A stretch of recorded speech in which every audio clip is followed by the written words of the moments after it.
एक खबर है जिस पर आज बाजार की नजर बनी हुई है, यूएस में आई है, बट इसका इम्पैक्ट भारत में किसी कंपनी पर होता है या नहीं और कैसा इम्पैक्ट होगा ये समझते हैं। बाइडेन साहब ने कल ट्वीट किया है कि यूएस में जो इंसुलिन की बिक्री हो रही है वो प्राइसेस बहुत हाई हैं और वो प्राइसेस ड्रास्टिकली कट करना चाहते हैं। आइए समझते हैं इस खबर को और भारत में इस खबर का क्या इम्पैक्ट होगा। कुशल है हमारे साथ बताने के लिए। कुशल, बताइए क्या हुआ यहाँ पर। बिल्कुल, तो काफ़ी इंटरेस्टिंग ट्वीट है। इनफैक्ट जब मैंने इस पर रिसर्च की और पढ़ाई की दीपांशु, तो डेफिनेटली कुछ एक कंपनी है वहां पर आपको बड़ा फोकस रखना चाहिए। सबसे पहले तो आप ये ट्वीट को देखें, यहाँ पर बाइडेन साहब ये कह रहे हैं कि जो इंसुलिन की एक वायल है, यानी कि एक बॉटल इंसुलिन बनाने के लिए जो ड्रग कंपनियां हैं, $10 की कॉस्टिंग उनकी आती है। और अगर आप खर्चा देखेंगे, जो पेयर्स हैं या जो ग्राहक है, जो पेशेंट्स हैं जो इसको यूज करते हैं, वहां पर $175 से $300 प्रति वायल की ये कॉस्टिंग आती है। और आमतौर पर हर महीने यहां पर जो पेशेंट्स हैं डायबिटीज के, उनको लगभग 2 से 3 वायल्स की जरूरत होती है। तो यानी कि इनकी ट्वीट के हिसाब से ये जो $1000 का हिसाब है वो क्लियर कट दिख रहा है कि ये जो लाइफ सेविंग ड्रग है इसकी कॉस्टिंग इतनी आती है और उनको ये पी करना पड़ता है। तो उसी के लिए वो फाइट कर रहे हैं कि इसकी जो मैक्सिमम कैपिंग है वो $35 पर आती हुई नजर आए।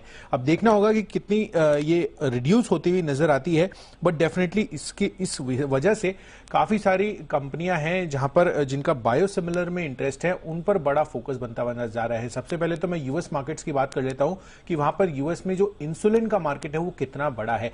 देखिए, अब ग्लोबली अगर आप इंसुलिन मार्केट को देखेंगे तो करीब 27-28 बिलियन डॉलर का है। उसके मुकाबले करीबन 15% जो इंसुलिन मार्केट है वो यूएस में है। तो 15% इंसुलिन मार्केट वॉल्यूम वाइज है, बट लार्जली अगर आप वैल्यू वाइज देखेंगे तो पूरे के पूरे इंडस्ट्री के रेवेन्यू में यूएस अकेला 50% कंट्रीब्यूट करता है। और वो इसीलिए क्योंकि इंसुलिन की जो दाम है वहां पर वो बहुत ज्यादा एक्सपेंसिव है। तो इस चीज को काउंटर करने के लिए बायोकॉन, आप देखिए यहां पर इनकी भूमिका काफी ज्यादा अहम हो जाती है, क्योंकि इन्होंने बायोसिमिलर प्रोडक्ट्स वहां पर लॉन्च कर दिए हैं। इनफैक्ट नवंबर 2021 में ही इन्होंने यूएस में पहला इंटरचेंजेबल बायोसिमिलर लॉन्च किया है। तो यानी कि जो पहले को जो इंसुलिन ले रहे थे, मिसाल के तौर पर सनोफी की जो लैंटस दवा है, उसको ये रिप्लेस कर सकते हैं इस बायोसिमिलर प्रोडक्ट से, और सिमली इसका नाम है। तो डेफिनेटली ये जो लॉन्च इन्होंने किया है, ये जरूरी नहीं है कि यहां पर इनको ये यूज करना पड़े, बट कॉस्ट वाइज बहुत ज्यादा इफेक्टिवनेस आ जाती है, क्योंकि यहां पर जो लैंटस की लिस्ट प्राइस है, जो जिसके खिलाफ ये प्रदर्शन किया जा रहा है, इनफैक्ट तमाम जो 3 बड़ी कंपनियां हैं यूएस में जो इंसुलिन बनाती है, उनकी जो प्राइसिंग है उसके मुकाबले अगर आप लिस्ट प्राइस के मुकाबले देखेंगे तो बायोसिमिलर, ये जो बायोकॉन बायोलॉजिक्स ने जो लॉन्च की है वो 65% सस्ती है। तो ओवरऑल जो कॉस्ट है वो रिड्यूस होता हुआ नजर आता है। और अगर यूएस की तरफ से बायोसिमिलर्स पर फर्दर पुश आता है, 2 से 4% ऑलरेडी इनका मार्केट शेयर इन्होंने गेन कर लिया है, और आगे चलकर मैनेजमेंट ये कह रही है कि 15% का मार्केट शेयर ये ले सकते हैं यूएस में। तो डेफिनेटली अगर ये चीज हो जाती है और यूएस बायोसिमिलर्स को सपोर्ट करता है तो काफी अच्छी बात हो सकती है। तो अच्छी खबर हो सकती है बायोकॉन के लिए, क्योंकि ऑलरेडी सस्ते दाम पर ये बेच रहे हैं। पर देखना पड़ेगा इवेंचुअल प्राइस कैपिंग अगर आती है यूएस में तो कैसी होती है। शरद जी, रेडार पर है बायोकॉन। वैसे तो एक इनिशियल डर ये रहता है कि इनके लिए नेगेटिव होगी, इंसुलिन ये भी बनाते हैं, पर ऑलरेडी ये काफी डिस्काउंटेड प्राइस पर बेचते हैं। कैसे देखेंगे सर बायोकॉन को? जी बिल्कुल, जहाँ तक ये इंसुलिन का सवाल है, ये कम प्राइस पे ही प्रोडक्ट ला रहे हैं और इसलिए इनका प्रोडक्ट की एक्सेप्टेंस ज़्यादा होनी चाहिए। इसके अलावा जो स्पेस में मैं ज़्यादा बुलिश हूँ, मुझे लगता है ये एक्विजिशन के बाद जो डेट का ओवरहैंग आया था उस वजह से स्टॉक में काफ़ी अच्छी करेक्शन आई है। लेकिन मेरा ये मानना है कि बायोसिमिलर्स अगले 2-5 सालों के लिए या उसके भी बियॉन्ड, जिस तरीके से उसकी एक्सेप्टेंस, ड्रग की एक्सेप्टेंस बढ़ रही है डेवलप्ड वर्ल्ड में बायोसिमिलर्स की, बहुत अच्छी डिमांड रहनी चाहिए। क्योंकि एलोपैथी में जब एक बॉडी रेजिस्टेंस डेवलप कर लेती है, उसके बाद सेकेंड लेवल आपको फायदा जो पहुंचा सकते हैं वो सिर्फ बायोसिमिलर्स ही पहुंचा सकते हैं। और ग्लोबली ये एक्सेप्टेंस रेट काफी रैपिडली बढ़ रहा है। अगले 5-7 सालों में सबसे प्रॉमिसिंग स्पेस रहनी चाहिए, और ये एक्विजिशन के बाद बायोकॉन बहुत स्वीटली स्पेस्ड है।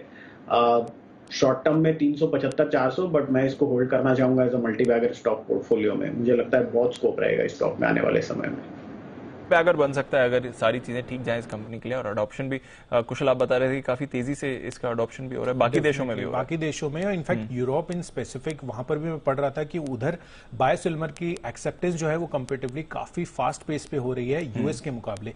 तो अगर यूएस भी इस चीज को सपोर्ट करता है तो डेफिनेटली इनके लिए काफी बड़ा गेम चेंजर हो सकता है। ओके, तो बड़ा गेम चेंजर हो सकता है बायोकॉन के लिए। सुमित जी, चार्ट पर एक बार राय दें। वैसे तो अंडर परफॉर्मिंग स्टॉक रहा है, फार्मा में अंडर परफॉर्मिंग, सेक्टर में अंडर परफॉर्मिंग स्टॉक रहा है, बट शायद अब चीजें बदल जाएं।